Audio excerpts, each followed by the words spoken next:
Noviembre de 2020. Los portones trabados con candados. Yuyos creciendo bajo las vías de las montañas rusas. En las oficinas, un comunicado frío y lapidario sentenciaba el destino del predio. La operación era oficialmente inviable. El lugar que alguna vez fue el símbolo de entretenimiento más imponente de Sudamérica, con pibes corriendo por las pasarelas y familias enteras pasando el fin de semana, ahora era solo un esqueleto gigante de acero oxidado y silencio. ¿Cómo es que un megaproyecto faraónico, el orgullo absoluto de los años 90, fue arrastrado hasta el borde de la desaparición? Tigre, provincia de Buenos Aires. Bienvenidos a la historia del Parque de la Costa.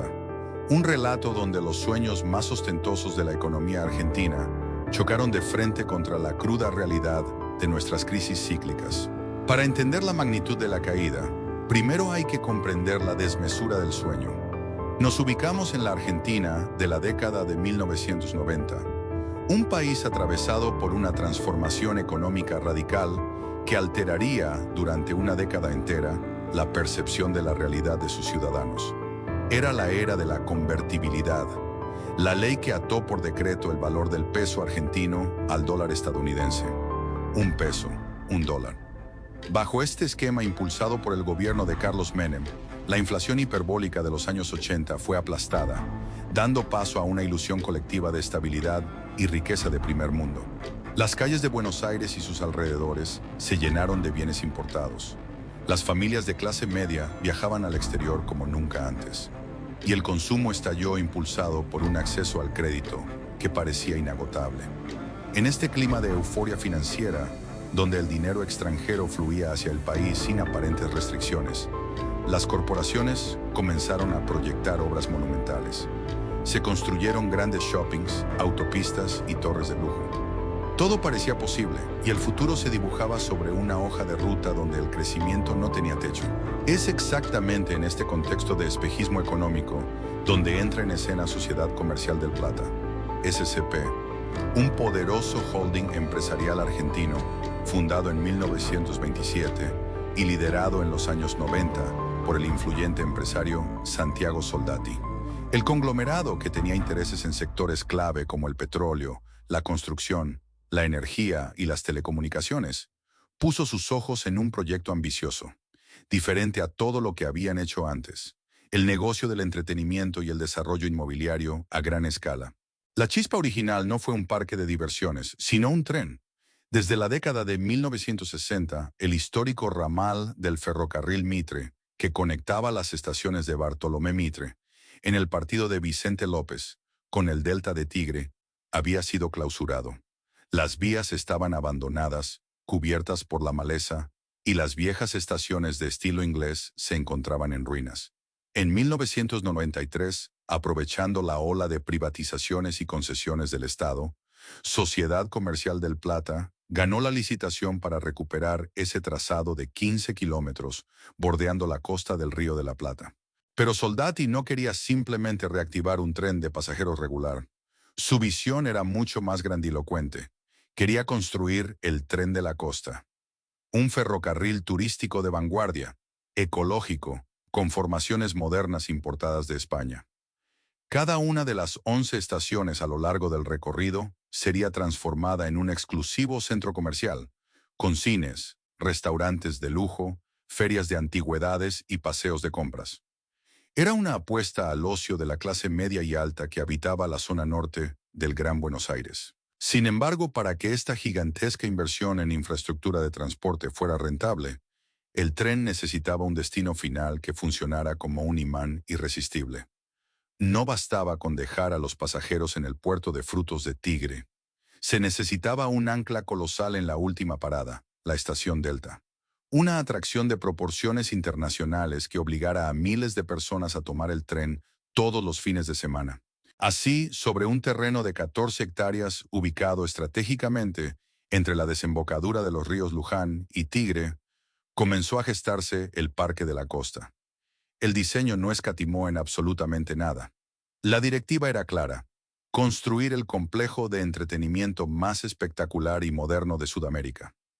Equipos de arquitectos e ingenieros viajaron por el mundo analizando parques en Estados Unidos y Europa. Se encargaron las montañas rusas más extremas y los juegos mecánicos más sofisticados a los fabricantes líderes a nivel global, importando toneladas de acero y tecnología de punta que se pagaban religiosamente en dólares. Toda esta majestuosidad, este sueño faraónico que pretendía transformar la Ribera de Tigre en la Orlando de Argentina, se estaba cimentando sobre un modelo de financiamiento extremadamente peligroso. Para levantar el Tren de la Costa y el Parque de la Costa, Sociedad Comercial del Plata emitió deuda en los mercados internacionales y tomó créditos por cientos de millones de dólares. La inversión total del complejo superó los 400 millones de dólares. En la mentalidad de los años 90, endeudarse en dólares no representaba un riesgo crítico, porque la ley garantizaba que un peso seguiría valiendo un dólar para siempre. Las proyecciones de rentabilidad del parque se calcularon asumiendo que los argentinos tendrían eternamente un alto poder adquisitivo para pagar entradas costosas, consumir en los restaurantes temáticos y comprar merchandising importado. Nadie en las lujosas oficinas del holding previno que estaban construyendo un castillo de acero y concreto sobre la falla tectónica de la economía argentina. El Parque de la Costa nacía como el hijo predilecto de la convertibilidad, diseñado para brillar en un país rico. Pero en las sombras, la deuda en moneda extranjera comenzaba a acumularse, y el reloj de arena de aquella economía ficticia ya había empezado a correr. La semilla de su futura tragedia acababa de ser plantada en el mismo instante de su creación. Para entender el impacto cultural y emocional que tuvo el Parque de la Costa el día de su inauguración, hay que retroceder unos años y hablar de un fantasma que rondaba la memoria colectiva de los porteños y bonaerenses. Hasta 1990, el rey indiscutido del entretenimiento mecánico en Argentina tenía un nombre grabado a fuego: el Ital Park. Ubicado en el corazón neurálgico de la ciudad de Buenos Aires, en el cruce de las avenidas del Libertador y Callao, el Ital Park había sido el rito de iniciación, la salida obligada y el lugar de los sueños para generaciones enteras. Pero aquel reinado terminó de la forma más oscura posible tras un trágico accidente en el juego Matterhorn, que le costó la vida a una adolescente y selló el cierre definitivo del predio. El cierre del Ital Park dejó un vacío gigantesco en la cultura del ocio argentino. Durante casi 7 años, la clase media, los pibes que crecían en plena década de los 90, se quedaron huérfanos de un gran parque de diversiones. Existían opciones menores y ferias itinerantes, pero ninguna ciudad de hierro a nivel internacional. Ese fue exactamente el terreno emocional y comercial sobre el cual Sociedad Comercial del Plata decidió plantar su megaestructura. El Parque de la Costa no venía simplemente a ser una opción más para el fin de semana. Venía a reclamar el trono vacío. Venía a consagrarse como el gran heredero. El gran día llegó en mayo de 1997. La inauguración oficial del Parque de la Costa fue un evento sin precedentes, un fiel reflejo de la opulencia y el estilo de la época. No se trató de un simple corte de cinta barrial. Fue una demostración absoluta de poder económico, transmitida en cadena por los canales de televisión más importantes del país, con la presencia del entonces presidente Carlos Menem, figuras del espectáculo, celebridades y una cobertura mediática que presentaba al complejo de Tigre como la prueba irrefutable de que la Argentina finalmente había ingresado al primer mundo. El visitante que bajaba de las modernas formaciones del Tren de la Costa en la estación Delta se encontraba con una postal que parecía importada directamente desde Orlando, pero caprichosamente anclada en el paisaje verde y húmedo del Delta del Paraná. El diseño del parque era, para los estándares locales, deslumbrante. Desde el primer paso por los molinetes, el nivel de detalle en la tematización, la pulcritud de los senderos adoquinados, el personal sonriente uniformado con estándares internacionales y la inmensidad de las estructuras metálicas recortándose contra el cielo dejaban sin aliento a un público sediento de grandeza. En aquellos primeros meses, el parque era una máquina perfecta de generar asombro. Todo brillaba, el país vivía la ilusión del uno a uno, y las familias llegaban en masa, dispuestas a gastar sus pesos, equivalentes a dólares, en pasaportes que daban acceso a una dimensión de fantasía que hasta entonces solo veían por televisión. El éxito fue inmediato, arrollador y confirmó, al menos en la superficie, que el faraónico sueño de Santiago Soldati era invencible. Durante aquellos primeros años de gloria, los números del Parque de la Costa eran sencillamente asombrosos. En su apogeo absoluto, el complejo llegó a traccionar la increíble cifra de más de 800,000 visitantes al año. Se convirtió rápidamente en el epicentro de las excursiones escolares, los festejos de cumpleaños y los paseos de fin de semana de miles de familias de la ciudad de Buenos Aires, el conurbano y el interior del país. Para una generación de adolescentes que crecía a fines de los 90, tener el pasaporte que te permitía subir a los juegos mecánicos de forma ilimitada era el máximo símbolo de estatus y diversión. El horizonte de la ciudad de Tigre, históricamente caracterizado por el río Marrón, los clubes de remo y los sauces llorones, quedó abruptamente dominado por estructuras de acero colosales de colores vibrantes. Las atracciones principales no tenían nada que envidiarle a los parques del hemisferio norte, ya que, de hecho, habían sido fabricadas por las mismas empresas europeas y estadounidenses. La joya indiscutida, la reina del parque que se veía desde el mismísimo ramal del tren, era el Boomerang, una imponente montaña rusa de diseño holandés, pintada de un azul y amarillo furioso, que elevaba a los pasajeros a casi 40 metros de altura para luego soltarlos en caída libre, atravesando rizos y tirabuzones a 75 kilómetros por hora, primero hacia adelante y luego, para terror y fascinación de los pibes, de espaldas. Era una inyección de adrenalina brutal que dejaba a los visitantes haciendo filas de más de una hora bajo el sol de enero, solo para experimentar esos 2 minutos de furia. Pero el Boomerang no estaba solo. Pronto se sumó el desafío, una montaña rusa invertida donde los pasajeros viajaban con las piernas colgando en el vacío, rozando las copas de los árboles, elevando el estándar del vértigo en el país. A nivel de suelo, el parque ofrecía un ecosistema de entretenimiento integral.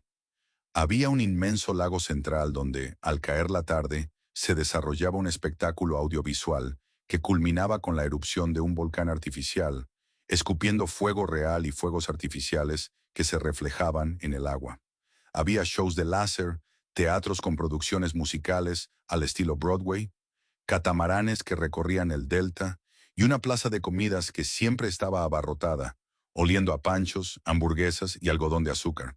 Caminar por el Parque de la Costa entre 1997 y el año 2000 era caminar por la cristalización perfecta del sueño económico del 1 a 1. Las calles internas, impecablemente limpias, vibraban con el ruido metálico de las cadenas, subiendo los pesados trenes de las montañas rusas y los gritos de euforia de la multitud. Parecía que la fiesta no iba a terminar nunca, que la Argentina finalmente había domado a sus propios demonios financieros y que el ocio de lujo había llegado para instalarse de forma definitiva en la clase media. Sin embargo, detrás de las luces estroboscópicas, las sonrisas de las mascotas del parque y los fuegos artificiales, la sala de máquinas de este gigante de hierro empezaba a emitir señales de alarma. El modelo de negocio del Parque de la Costa era una bestia hambrienta. Mantener la seguridad internacional de las atracciones, pagar las licencias, importar repuestos y sostener a cientos de empleados requería una inyección constante de dólares. Y el parque, por más exitoso que fuera, cobraba sus entradas en pesos argentinos. Mientras las familias disfrutaban de su propio parque temático a orillas del río, la deuda millonaria que Sociedad Comercial del Plata había tomado en el exterior para construir este paraíso comenzaba a asfixiarse bajo el peso de sus propios intereses. El clímax del parque fue brillante, pero extremadamente frágil. Y en la Argentina, los espejismos de estabilidad económica nunca duran para siempre. El cambio de milenio trajo consigo vientos helados para la economía argentina. Mientras en el predio de Tigre los trenes del Boomerang y el Desafío seguían girando a toda velocidad, arrancando los mismos gritos de adrenalina de siempre. En las calles y en los despachos gubernamentales se gestaba una tormenta perfecta. La ilusión del 1 a 1, ese artificio financiero que había permitido levantar el Parque de la Costa con acero importado y créditos internacionales, estaba a punto de volar por los aires. Diciembre de 2001 no es solo un mes en los libros de historia.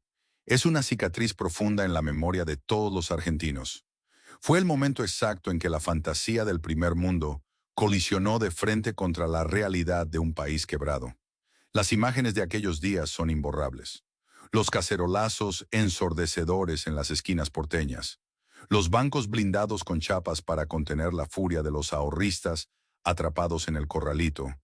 El estado de sitio, la represión, los muertos en las calles y un presidente huyendo en helicóptero desde el techo de la Casa Rosada. En medio de este caos institucional y social, se tomó la decisión que sellaría el primer gran calvario del parque, el fin de la convertibilidad y la posterior devaluación asimétrica. De la noche a la mañana, la ley que ataba el peso al dólar fue derogada. La moneda nacional se desplomó. Y para las empresas que habían construido sus imperios, contrayendo deudas en el exterior, el amanecer de 2002 fue una auténtica película de terror. Si la deuda de Sociedad Comercial del Plata, SCP, ya era pesada durante los últimos años de los 90, con la devaluación se volvió un yunque imposible de cargar. Sus pasivos, nominados en millones de dólares, se multiplicaron drásticamente en su equivalente en pesos. Mientras tanto, sus ingresos, las entradas que pagaban las familias, los boletos del tren de la costa, los panchos y las gaseosas consumidos en el patio de comidas, seguían cobrándose en una moneda local que ahora valía un tercio de lo que valía semanas atrás. El descalce financiero fue letal. El coloso del entretenimiento, diseñado para operar en una economía próspera, de repente se encontraba en el medio de un país empobrecido, intentando pagar deudas de primer mundo, con ingresos devaluados. El imperio de Santiago Soldati no resistió el impacto. Ahogada por compromisos inasumibles que superaban los $1.000 millones a nivel global del holding, Sociedad Comercial del Plata se vio obligada a presentarse en concurso preventivo de acreedores. En su momento, fue uno de los defaults corporativos más grandes y escandalosos de la historia empresarial argentina. En el terreno práctico, puertas adentro del Parque de la Costa, este colapso financiero se tradujo en una pesadilla operativa inmediata. Mantener un parque de diversiones de estándar internacional es un negocio extremadamente costoso. Las piezas de repuesto para los juegos mecánicos, los sistemas electrónicos de control, los protocolos de seguridad y hasta los insumos para los shows debían importarse de Europa o Estados Unidos. Con el dólar por las nubes, importar un simple motor o una cadena de repuesto para una montaña rusa se convirtió en una odisea presupuestaria. Pero el golpe más duro no vino solo de los balances contables de la empresa matriz, sino de la otra cara del mostrador, el público. El Parque de la Costa había sido concebido como el paseo predilecto de la clase media argentina. Esa misma clase media fue la principal víctima de la crisis de 2001. Con los ahorros confiscados, el desempleo escalando a cifras récord que superaban el 20% y el poder adquisitivo pulverizado por la inflación que le siguió a la devaluación, las prioridades de los hogares cambiaron drásticamente.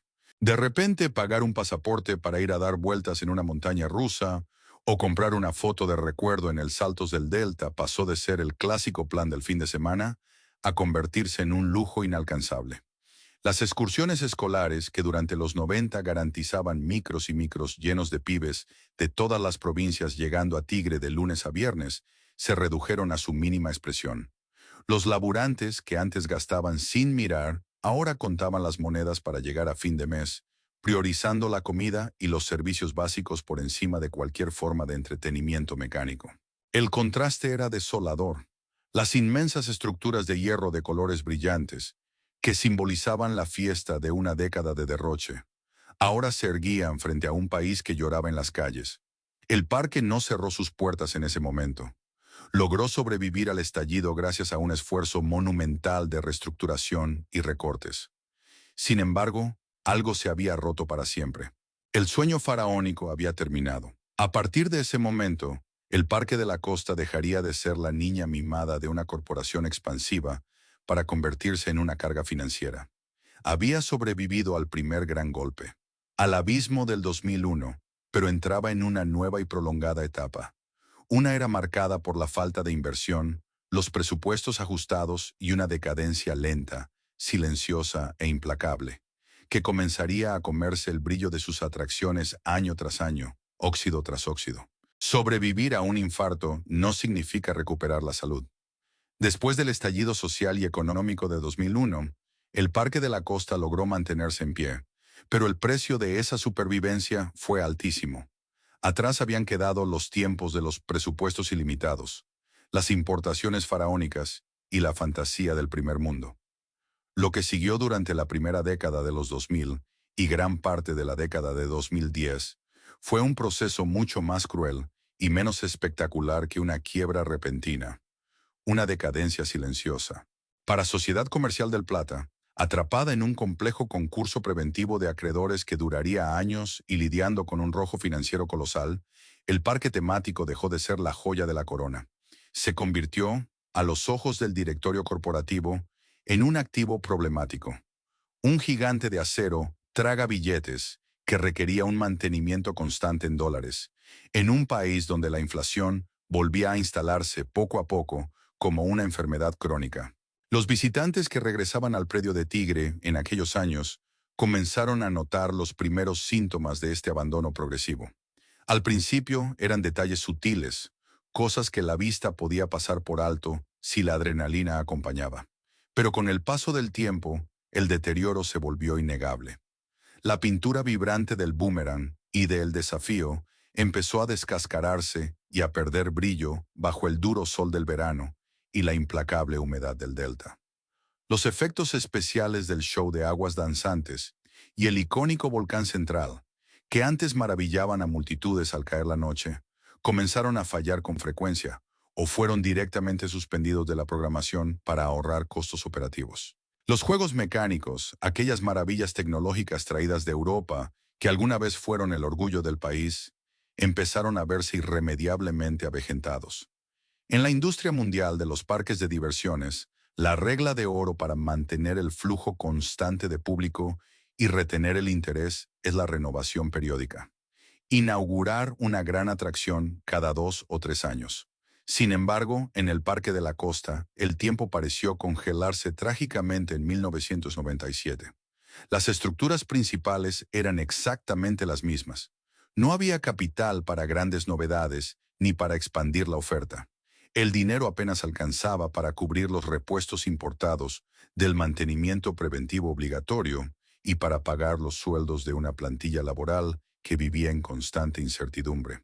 La ecuación económica que sostenía al parque era, de por sí, perversa. Para garantizar la seguridad internacional de las montañas rusas, los sensores, las cadenas y las auditorías debían seguir pagándose a precio dólar. Pero en las boleterías, las entradas se cobraban en pesos argentinos, una moneda que perdía valor año tras año debido a la inflación galopante. Subir el precio del pasaporte al ritmo real de los costos estructurales habría significado vaciar el parque de un día para el otro, porque los salarios de las familias argentinas de clase media no crecían a esa misma velocidad. El resultado inevitable fue un ajuste feroz puertas adentro. Se redujeron los días y horarios de apertura en temporada baja, recortando los márgenes operativos al mínimo indispensable, mientras grandes extensiones del complejo comenzaban a respirar un aire de abandono que contrastaba dolorosamente con los recuerdos dorados de su inauguración. Para empeorar el panorama, la decadencia del Parque de la Costa no solo respondía a una crisis de mantenimiento interno o a los vaivenes macroeconómicos de la Argentina. Había un factor cultural externo que estaba transformando radicalmente las reglas del juego a nivel global y local. El cambio drástico en los hábitos de consumo y entretenimiento de las familias. A medida que avanzaba la década de 2010, la oferta de ocio se diversificó y digitalizó a una velocidad vertiginosa. Los adolescentes que 15 años atrás rogaban a sus padres por un pasaporte para subir al boomerang, ahora canalizaban su necesidad de adrenalina a través de las consolas de videojuegos, los incipientes eSports y las redes sociales. Las salidas familiares de fin de semana empezaron a mutar. El público se inclinó hacia opciones más inmediatas, climatizadas y cercanas, como los grandes shoppings, los complejos de cines multiplataforma o los modernos parques de camas elásticas indoor, que no dependían del clima a menudo inestable del delta y ofrecían una logística mucho menos agotadora. El Parque de la Costa se fue convirtiendo, casi sin darse cuenta, en una inmensa cápsula del tiempo. Los pibes que habían corrido por sus pasarelas durante la euforia de los 90 ahora eran adultos, Padres que llevaban a sus propios hijos con la esperanza de transmitirles aquella magia original. Pero el reencuentro solía tener un sabor ineludiblemente agridulce. Al cruzar los molinetes, la nostalgia chocaba de frente contra la realidad de un predio que evidenciaba las cicatrices de la falta de inversión. Las multitudes apretujadas habían desaparecido. Muchos de los grandes locales de comida operaban a media máquina o directamente estaban cerrados, y se volvió dolorosamente común para los visitantes encontrarse con carteles de atracción en mantenimiento preventivo, bloqueando el acceso a juegos que, en ocasiones, pasaban semanas o meses enteros fuera de servicio por la dificultad de importar repuestos. Sociedad Comercial del Plata, aún arrastrando las secuelas de su monumental reestructuración financiera, intentaba sostener la estructura con maniobras netamente comerciales. Se lanzaron agresivas promociones de 2x1, pasaportes anuales a precios de remate y alianzas estratégicas con bancos para fomentar el pago en múltiples cuotas sin interés. Se sumaron espectáculos de YouTubers y eventos estacionales, como las noches de terror, para intentar traccionar público joven. Pero la realidad era insoslayable. Ningún parque temático de esa escala puede sobrevivir a largo plazo únicamente apelando a los descuentos y a la nostalgia. La industria exige innovación, expansión y novedades constantes de alto impacto, algo que el presupuesto del parque simplemente ya no podía costear. Así, el Coloso de Tigre atravesó el final de la década como un gigante cansado, respirando con dificultad, a pesar de los fierros oxidados, de la inflación crónica y del desinterés paulatino de las nuevas generaciones digitales. El parque seguía estoicamente de pie. Mantenía las cadenas de sus montañas rusas en movimiento y, lo más importante, seguía siendo la principal fuente de trabajo para cientos de familias de la zona norte del conurbano bonaerense. El complejo parecía haber encontrado, a base de recortes y sacrificio humano, un frágil punto de equilibrio dentro de su propia decadencia, una estabilidad precaria que le permitía sobrevivir el día a día. Sin embargo, esa frágil ilusión de control estaba a punto de ser arrasada por completo. Una amenaza sin precedentes, un enemigo invisible que ni el más pesimista de los directivos vio venir, estaba a punto de apagar las luces del parque y empujarlo hacia el abismo definitivo. Si la decadencia del Parque de la Costa había sido un proceso lento, un desgaste de años causado por la economía y el cambio de época, el golpe final llegó con la velocidad y la brutalidad de un rayo. Marzo de 2020.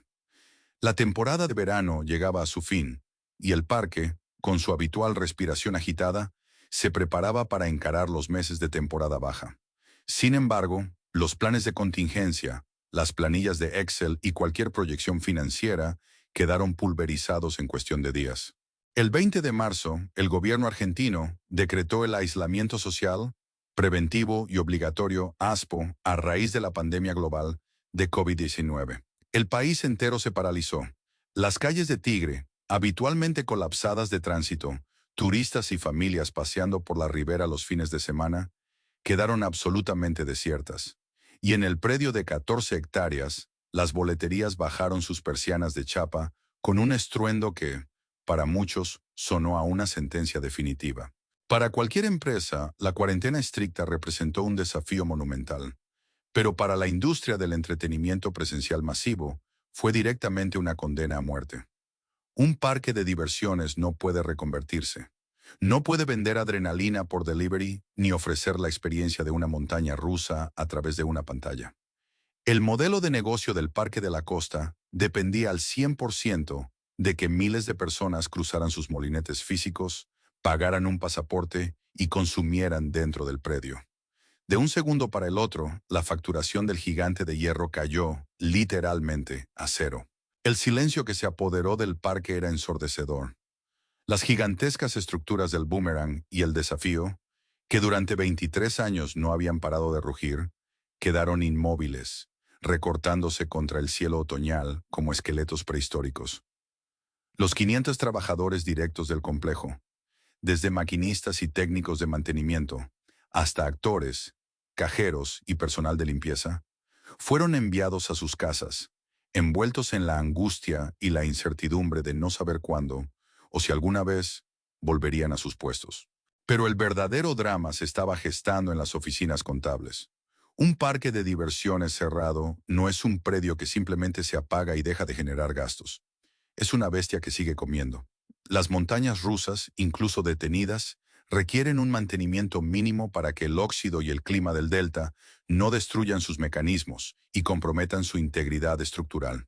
A eso había que sumarle los costos fijos de seguridad perimetral, los impuestos provinciales y municipales, y sobre todo, el pago de los salarios de 500,000 de empleados en un contexto donde el Estado Nacional dictaba la prohibición de los despidos.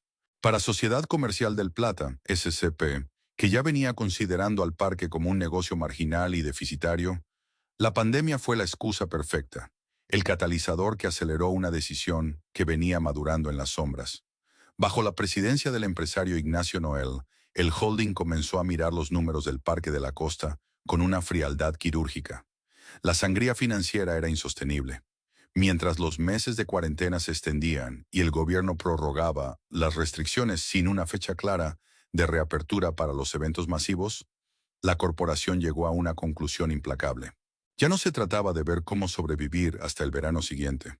Se trataba de soltarle la mano al enfermo. El fantasma que había rondado a los porteños desde la caída de Little Park volvía a materializarse.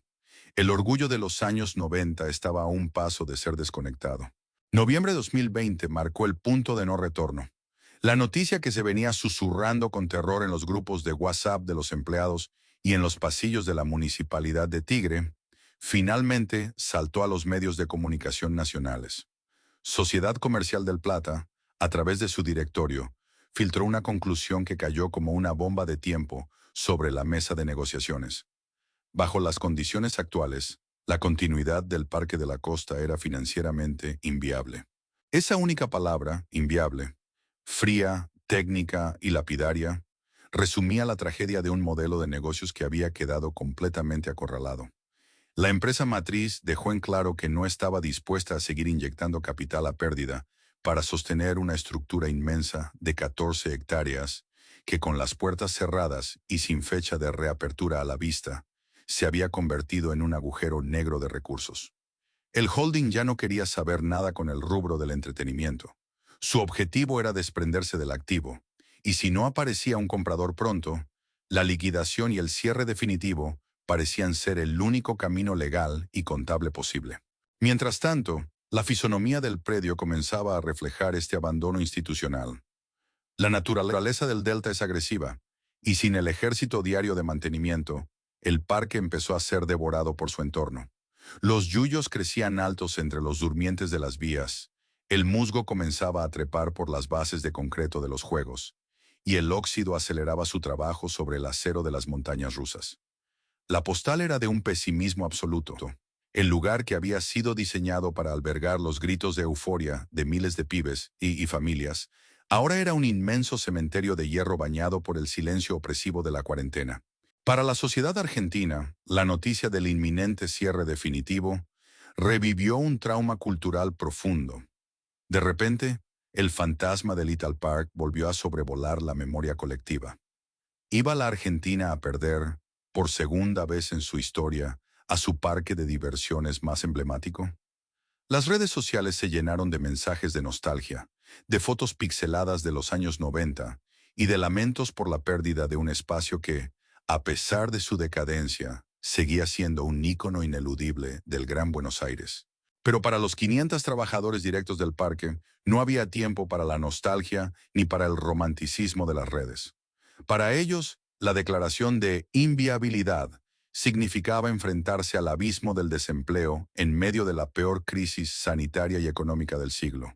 Sin ingresos, con las negociaciones estancadas y con el rumor cada vez más fuerte de que la empresa comenzaría a ofrecer retiros voluntarios masivos para vaciar la plantilla, el miedo se transformó rápidamente en desesperación.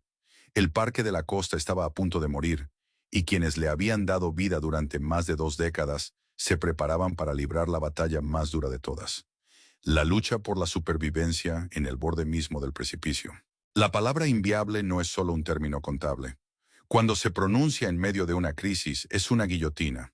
Para las 500 familias que dependían directa e indirectamente del Parque de la Costa, el comunicado filtrado por Sociedad Comercial del Plata en noviembre de 2020, fue el equivalente a sentir cómo el suelo desaparecía bajo sus pies. El gigante de hierro estaba herido de muerte, y la onda expansiva de su inminente colapso amenazaba con llevarse puesto el sustento de cientos de trabajadores del conurbano bonaerense en el peor momento posible de la historia reciente. El primer movimiento del holding empresarial fue el clásico preámbulo de un cierre definitivo en la Argentina, la apertura de un programa de retiros voluntarios. En el crudo idioma del mercado laboral, un retiro voluntario en medio de una parálisis operativa rara vez tiene algo de voluntario. Es una salida de emergencia camuflada, una presión psicológica brutal sobre el empleado.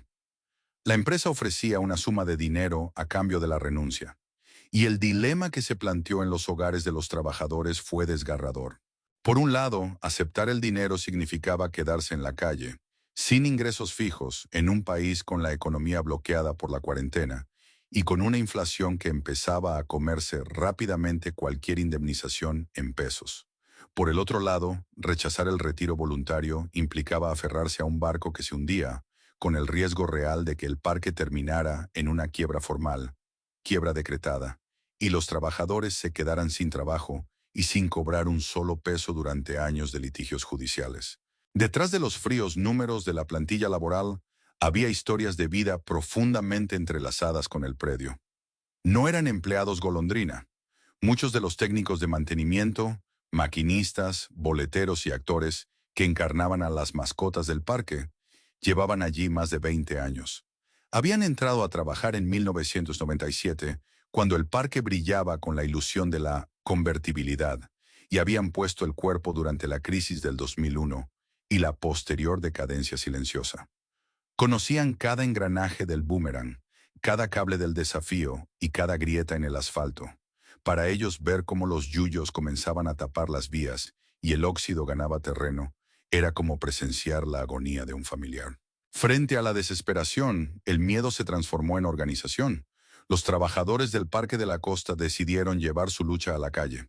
Las imágenes de aquellas semanas de fines de 2020 fueron surrealistas y dolorosas.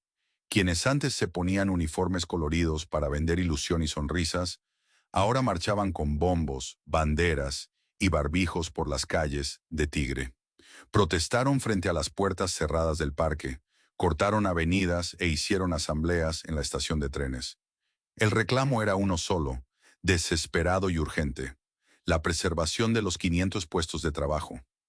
El parque no se cierra, rezaban los carteles de cartón escritos a mano, sostenidos por manos curtidas por el mantenimiento de los juegos mecánicos.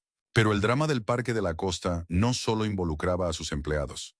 Había un actor externo que observaba la situación con un pánico absoluto: la municipalidad de Tigre y el gobierno provincial.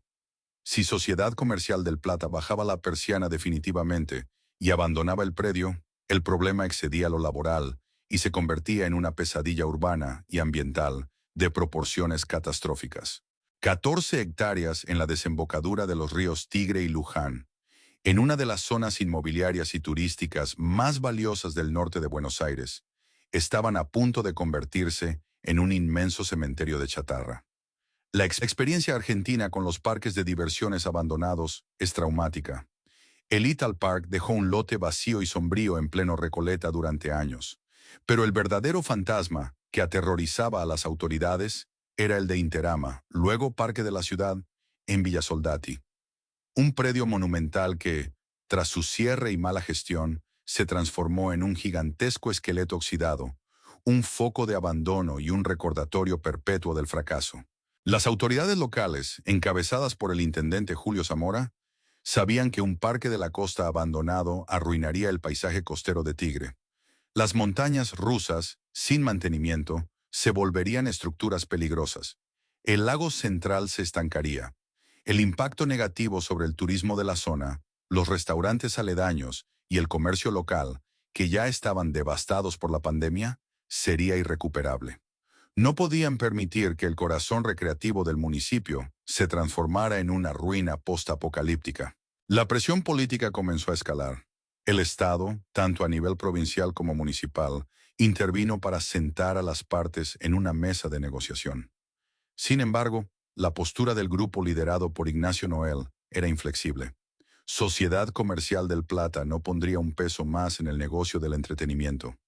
Las deudas se acumulaban, los impuestos inmobiliarios y las tasas municipales, adeudadas, sumaban decenas de millones de pesos, y el reloj seguía corriendo. El abismo estaba a un solo paso. Las persianas estaban cerradas, los retiros voluntarios avanzaban, las protestas resonaban en las calles vacías y el óxido seguía comiendo el acero.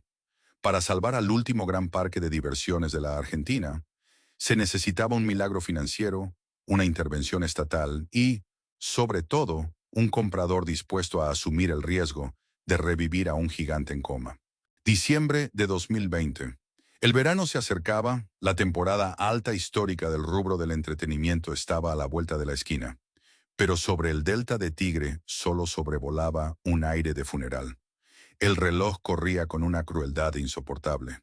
Cada día que el Parque de la Costa pasaba con las persianas bajas, el óxido avanzaba un centímetro más sobre los rieles del boomerang, y la angustia de las 500 familias de trabajadores se volvía más asfixiante. Sociedad Comercial del Plata, SCP, había sido terminante. No iban a operar el parque nunca más. Su único objetivo ahora era encontrar a alguien lo suficientemente audaz o temerario para hacerse cargo del muerto o, de lo contrario, avanzar hacia la liquidación final. El conflicto había dejado de ser un simple problema entre una empresa privada y sus empleados para transformarse en una bomba de tiempo política y urbana. Las autoridades de la Municipalidad de Tigre, junto con el gobierno de la provincia de Buenos Aires, entendieron que estaban frente a un escenario catastrófico. Dejar caer el parque significaba no solo la destrucción inmediata de 500 puestos de trabajo directos en medio de una economía paralizada por la pandemia, sino también la creación de un agujero negro en el corazón turístico del municipio. Tigre no podía permitirse tener 14 hectáreas de hierro retorcido y yuyos altos justo en su principal polo de atracción. La imagen de un parque temático abandonado ahuyentaría a los turistas del Puerto de Frutos, del casino y de los paseos en catamarán. El Estado tenía que intervenir, no para nacionalizar el predio, una locura financiera inviable para las arcas públicas, sino para actuar como un mediador de emergencia. Se necesitaba construir un puente de plata para que la corporación saliente pudiera irse y un nuevo inversor quisiera entrar. El gran obstáculo para cualquier potencial comprador no era solo el costo de poner en marcha las montañas rusas oxidadas, sino la herencia envenenada del parque. Las deudas. El complejo arrastraba pasivos millonarios, pero el bloque más pesado correspondía a deudas impositivas. Años de tasas municipales, impagas en Tigre y fortunas adeudadas en concepto de ingresos brutos y otros tributos a la Agencia de Recaudación de la Provincia de Buenos Aires, ARBA. ¿Quién en su sano juicio compraría una empresa de entretenimiento presencial en medio de restricciones sanitarias, heredando una deuda fiscal que superaba con creces el valor operativo del negocio? Para evitar el colapso, la política tuvo que hacer un movimiento de ajedrez rápido y polémico. La legislatura bonaerense comenzó a trabajar a contrarreloj en un proyecto de ley para declarar al Parque de la Costa de interés turístico y cultural. Esta declaración no era un mero homenaje simbólico. Era la llave maestra legal que permitía eximir al predio del pago de ciertos impuestos provinciales y municipales por un periodo determinado y facilitar una condonación o moratoria ultra flexible para las deudas pasadas. Era un salvavidas fiscal diseñado a medida. El mensaje del Estado era claro. Les perdonamos la deuda impositiva, pero salven los puestos de trabajo y no dejen que el parque se convierta en chatarra. Con el terreno fiscal allanado comenzó la búsqueda frenética de un comprador. Circularon rumores de todo tipo. Se habló de inversores internacionales, de grupos inmobiliarios que solo querían lotear el terreno para hacer torres de lujo, algo que el municipio bloqueó de inmediato, advirtiendo que la zonificación no lo permitiría, e incluso de cooperativas de trabajadores. Pero la industria de los parques temáticos requiere una espalda financiera y un know-how muy específico. Fue entonces cuando apareció en escena el nombre que cambiaría el destino del complejo. Marcelo Figoli, líder de Phoenix Entertainment Group. Phoenix no era una empresa improvisada. Era uno de los pesos pesados de la industria del entretenimiento y los medios en la Argentina, con un historial enorme en la producción de conciertos internacionales, la gestión de estadios, exposiciones rurales y la propiedad de importantes radios de alcance nacional. Figoli vio en el Parque de la Costa una oportunidad donde todos los demás veían un abismo. Para el empresario, el predio tenía un valor de marca incalculable y una infraestructura base que, aunque castigada por el tiempo, costaría cientos de millones de dólares replicar desde cero. Las semanas que siguieron entre finales de diciembre de 2020 y enero de 2021 fueron de una tensión digna de un thriller corporativo. Las negociaciones se llevaban a cabo en múltiples frentes simultáneos. Por un lado, los contadores de Phoenix auditaban frenéticamente los números en rojo que dejaba SCP. Por el otro, Figoli se sentaba con las autoridades provinciales y municipales para asegurarse de que las exenciones impositivas prometidas quedaran firmadas por ley. Pero la mesa más dura de todas era la laboral. Figoli dejó en claro que estaba dispuesto a rescatar al parque y asumir la operación. Pero no era un filántropo. Para que el modelo de negocios de Phoenix funcionara, el parque necesitaba una reestructuración profunda. Esto implicaba negociar con el sindicato y con los empleados, muchos de los cuales venían cobrando salarios reducidos a través de programas de asistencia estatal, ATP, y estaban al límite de su resistencia psicológica. La negociación a contrarreloj fue cruda y pragmática. Se discutieron indemnizaciones, continuidades laborales y nuevos esquemas de trabajo. El miedo a perderlo todo hizo que las partes cedieran. Figoli estaba comprando un emblema de la cultura popular argentina por una fracción de su valor histórico, pero estaba asumiendo un riesgo que pocos empresarios del país se habrían atrevido a tocar en plena incertidumbre pandémica. A medida que enero de 2021 avanzaba, el milagro burocrático empezó a tomar forma. El acuerdo estaba a punto de firmarse. El gigante de hierro, que ya tenía un pie en la tumba, acababa de encontrar un respirador artificial. Pero la supervivencia, como estaban a punto de descubrir los empleados y el público, no vendría sin dolorosas cicatrices. Enero de 2021. Mientras el sofocante calor del verano castigaba el delta del Paraná y la Argentina entera intentaba acomodarse a la nueva normalidad impuesta por la pandemia, en las oficinas de Tigre se terminaba de escribir la letra chica del rescate. Tras semanas de una tensión insoportable, asambleas de trabajadores y reuniones políticas de alto nivel, la firma finalmente se estampó sobre el papel. Sociedad Comercial del Plata, el gigante corporativo que había concebido el sueño faraónico en los años 90, se desprendía definitivamente de su creación. Las llaves del coloso de hierro pasaban a manos de Marcelo Figoli y su empresa, Phoenix Entertainment Group. El anuncio oficial fue recibido con una mezcla de profundo alivio y cautela. Desde el municipio de Tigre hasta la gobernación provincial, los funcionarios respiraron aliviados. El fantasma de un gigantesco parque abandonado, pudriéndose a orillas del río, al peor estilo de una película postapocalíptica, había sido conjurado. Sin embargo, en el mundo de los negocios, los rescates milagrosos no existen sin un precio. Y el precio de la supervivencia del Parque de la Costa lo iban a pagar, en gran medida, su estructura operativa y su capital humano. Phoenix Entertainment Group no compró el parque por nostalgia. Lo adquirió bajo una lógica de negocios pragmática y calculadora. Figoli sabía que tenía entre manos una marca instalada en el ADN de varias generaciones de argentinos y una infraestructura que sería imposible de construir desde cero en la economía actual. Pero al cruzar los portones clausurados y caminar por las calles internas tapadas de yuyos, los nuevos dueños se encontraron con un paciente en terapia intensiva. Poner en marcha esa maquinaria requería una inyección de capital inmediata de cientos de millones de pesos solo para tareas de mantenimiento crítico, pintura, desmalezamiento y reacondicionamiento técnico de montañas rusas que llevaban casi un año a la intemperie sin funcionar. Para que el modelo de negocios de los nuevos dueños cerrara, la estructura de costos debía ser podada drásticamente. Y aquí es donde la narrativa del salvamento heroico choca de frente con la crudeza del mundo real. El acuerdo que garantizó la supervivencia del parque incluyó la reestructuración de su plantilla laboral. Los sindicatos, que habían peleado a capa y espada en las calles para evitar el cierre definitivo, tuvieron que ceder ante la matemática del traspaso. No todos los 500 trabajadores originales cruzaron el puente hacia la nueva administración. Las propuestas de retiro voluntario que Sociedad Comercial del Plata había lanzado meses atrás terminaron siendo la salida obligada para decenas de empleados históricos, maquinistas, técnicos y personal de atención al público que habían estado desde el día de la inauguración en 1997, aceptaron acuerdos económicos y dejaron sus puestos. Fue un sacrificio doloroso. La continuidad del predio se aseguró, sí, pero a costa de un achicamiento forzado.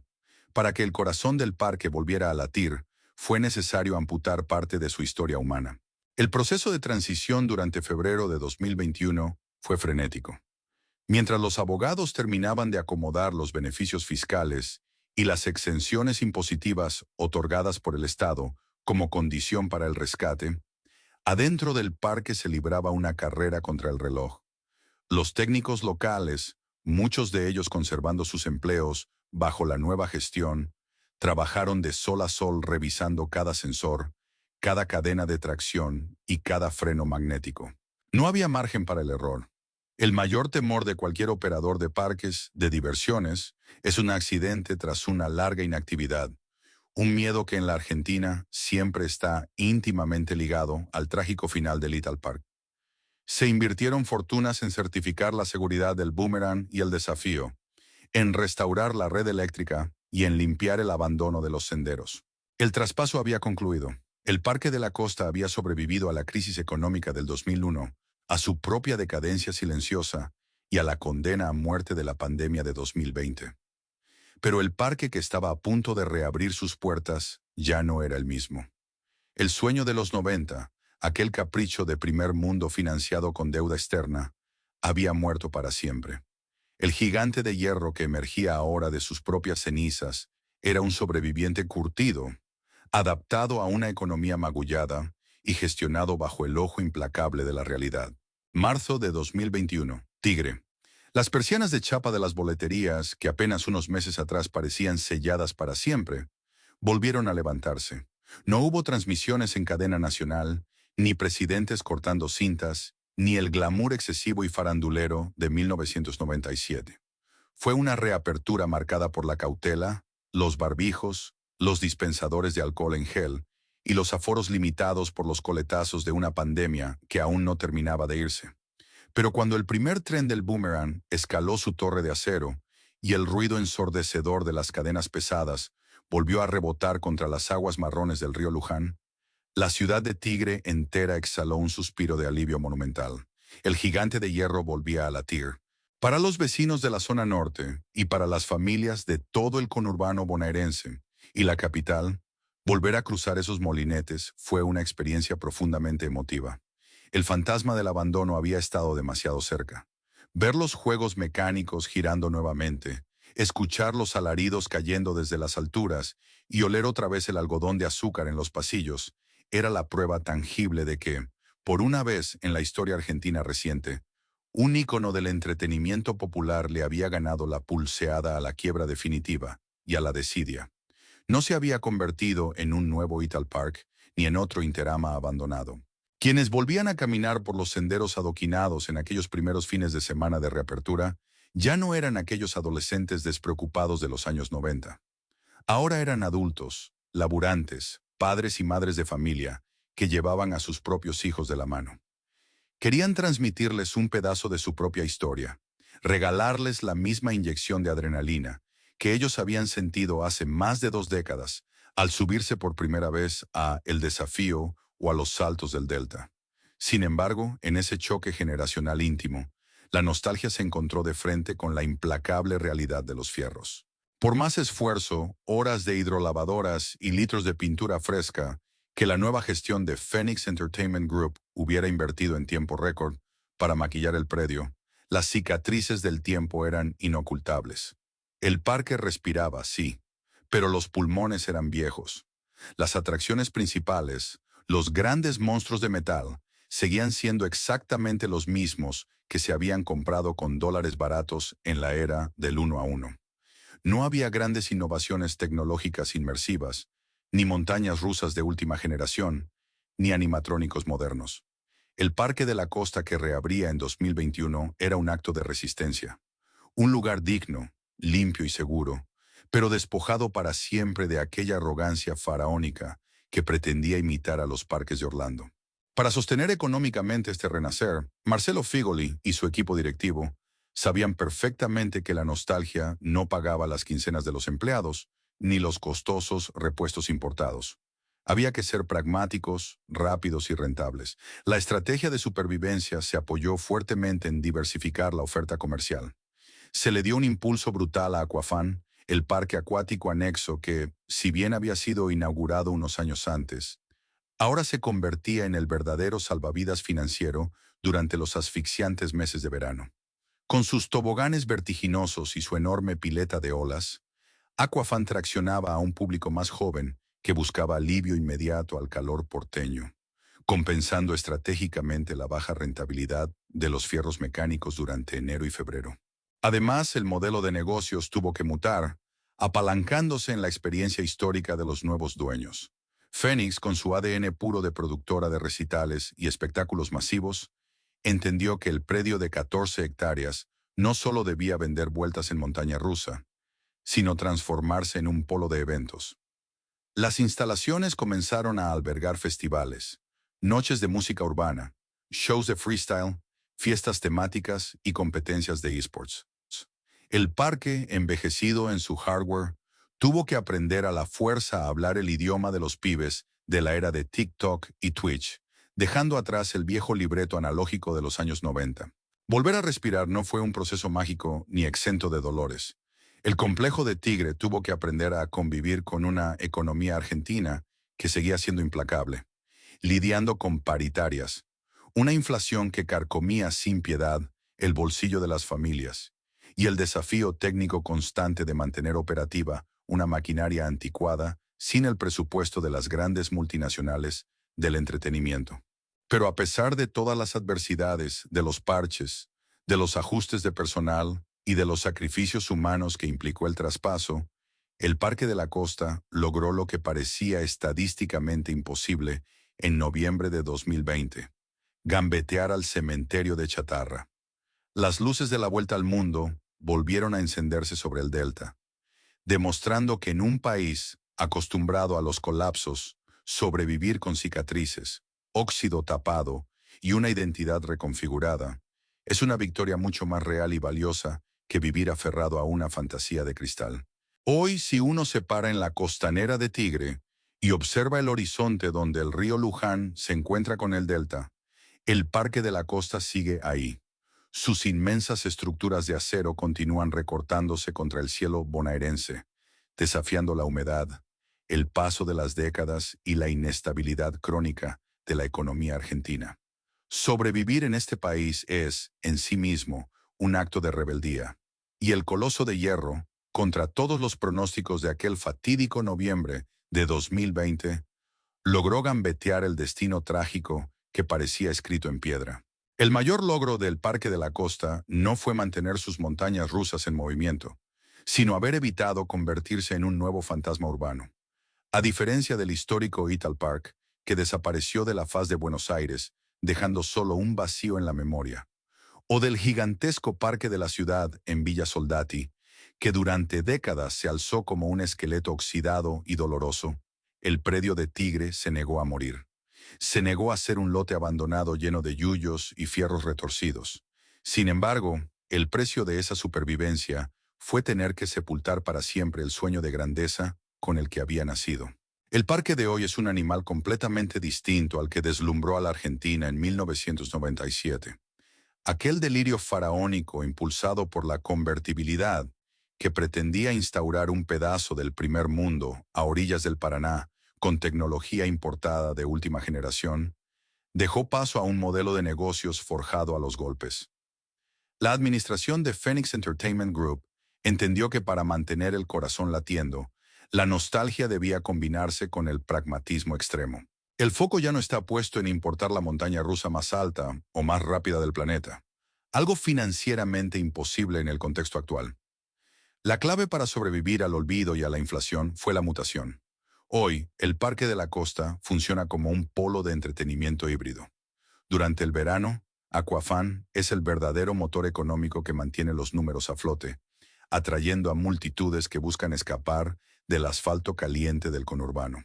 Durante el resto del año, el predio alquila sus espacios para fiestas masivas, festivales de música urbana, convenciones de esports y transmisiones de streaming. Los juegos mecánicos pasaron de ser el único atractivo a ser el telón de fondo escenográfico de una nueva cultura de consumo. Aún así, para las generaciones que crecieron entre los años 90 y principios de los 2000, el parque sigue siendo un gigantesco archivo de la memoria emotiva.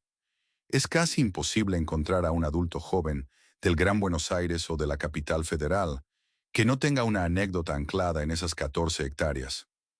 El primer viaje de egresados de la primaria, el primer beso a escondidas en la fila del boomerang, el terror visceral antes de la caída libre en el desafío, o la fascinación hipnótica de ver el volcán central escupiendo fuego cuando caía la noche.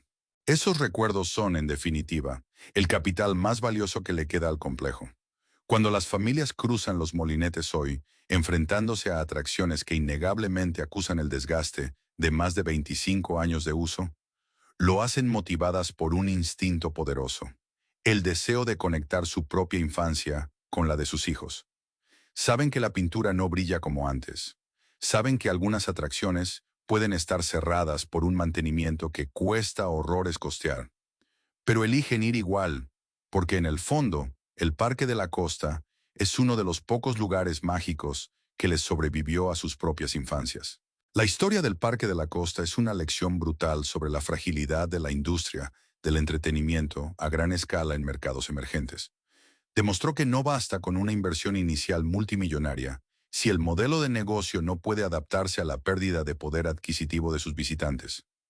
Sociedad Comercial del Plata construyó un imperio para un país rico que solo existió en los papeles durante un puñado de años. Fénix lo rescató adaptándolo al país real, uno magullado, inestable, pero desesperado por seguir encontrando espacios para la alegría colectiva. El gigante no cayó. Se adaptó, se achicó, se llenó de cicatrices y cambió su idioma. Y mientras las cadenas del boomerang sigan subiendo pesadamente hacia la cima, haciendo crujir el acero bajo el cielo de tigre, el Parque de la Costa seguirá recordándonos que, a veces, renunciar a la ilusión de la perfección es la única manera de mantenerse vivo. La historia del Parque de la Costa es mucho más que la crónica corporativa de un negocio que estuvo a un paso de la quiebra. Es, en el fondo, un espejo de la propia historia económica y emocional de la Argentina durante las últimas 3 décadas. Nos enseña que las empresas no sobreviven simplemente por la inyección inicial de capitales faraónicos, ni por aferrarse ciegamente a la nostalgia de un pasado glorioso que ya no existe. Sobreviven cuando tienen la capacidad, a menudo dolorosa, de aceptar la realidad y transformarse. Cuando un parque de diversiones cierra o está al borde de hacerlo, lo que está verdaderamente en juego no son solo toneladas de acero importado o balances contables en rojo. Lo que se pone en riesgo es la memoria urbana de una ciudad, el derecho al asombro y el refugio de los fines de semana de miles de familias laburantes que buscan escapar, aunque sea por un rato, de las presiones crónicas del día a día. El Coloso de Tigre nació diseñado para un país rico que fue apenas un espejismo temporal, y sin embargo, tras atravesar crisis devaluatorias, décadas de inflación y una pandemia paralizante, logró lo más difícil: aprender a respirar en el país real. Hoy, con sus fierros curtidos y su modelo de entretenimiento reconfigurado, sigue en pie. Ya no busca ser el parque más lujoso y arrogante de Sudamérica. Le basta conseguir siendo el lugar donde una nueva generación de pibes experimente por primera vez el vértigo, mientras sus padres sonríen al reconocerse a sí mismos en esos mismos gritos. A veces, el mayor éxito de un gigante no es conquistar el mundo, sino tener la terquedad de negarse a desaparecer. Si alguna vez caminaste por las pasarelas del Parque de la Costa, si hiciste la fila interminable para el boomerang o tenés algún recuerdo guardado de tu infancia ahí, déjalo en los comentarios. Queremos leer tu historia. No te olvides de suscribirte al canal, dejar tu me gusta y compartir este documental para que sigamos explorando juntos los rincones, los fracasos y las victorias de nuestra cultura. Gracias por acompañarnos hasta acá. Nos vemos en el próximo video.